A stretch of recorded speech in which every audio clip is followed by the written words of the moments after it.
Mapagpalang araw po sa atin lahat. Lolit Solis ayaw kay Catherine Bernardo para kay Alden Richards. Mas gusto si Andrea Brillantes. Hayag ni Lolit Solis pinag-uusapan sa social media patungkol sa tambalang Catherine at Alden. Ayon kay Lolit Solis, hindi niya daw akalain na maging exciting yung pagkaling kay Alden at Catherine. Kasi daw po nung una hindi naman pinapansin, pero habang tumatagal nagkaroon ng ingay at excitement sa marami. At ayon pa rin kay Lolit Solis, mas masarap daw na single ka dahil kahit kanino pwede kang ipariha. At masarap din na single ka, exciting dahil meron nang ililink sa'yo. Kaya siguro hanggang ngayon gusto ni Alden Richards na maging single muna dahil pwede siyang ipariha kahit sino man na single na babae. At saka hindi naman daw dapat magmadali lalo na successful naman ang karir mo. Gwapo ka dahil walang expiration date ang lalaki.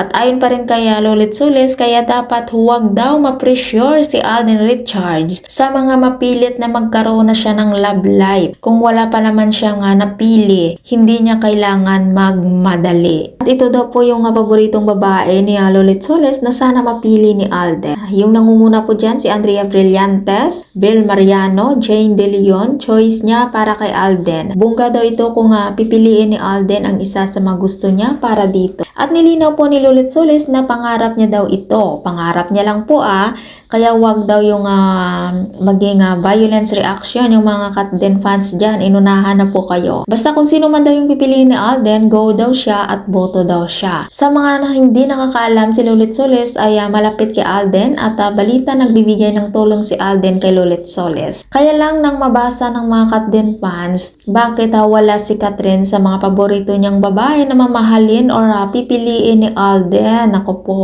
At buti pa si Andrea Brillantes nakasama at ito si Andrea nga di umano ang dahilan ng hiwalayan ni Catherine at ni Daniel. Tapos ngayon daw parang pilit na inuugnay kay Alden itong si Andrea. Kung ikaw ang tatanungin, ano ang masasabi mo tungkol sa pahayag ni Lolit Solis sa katambalang Catherine at Alden? At kung ikaw hindi pa nakasubscribe ng aking channel, mag-subscribe ka na sa aking channel, Ives K. Velasco. Maraming salamat at mapagpalang araw po sa ating lahat.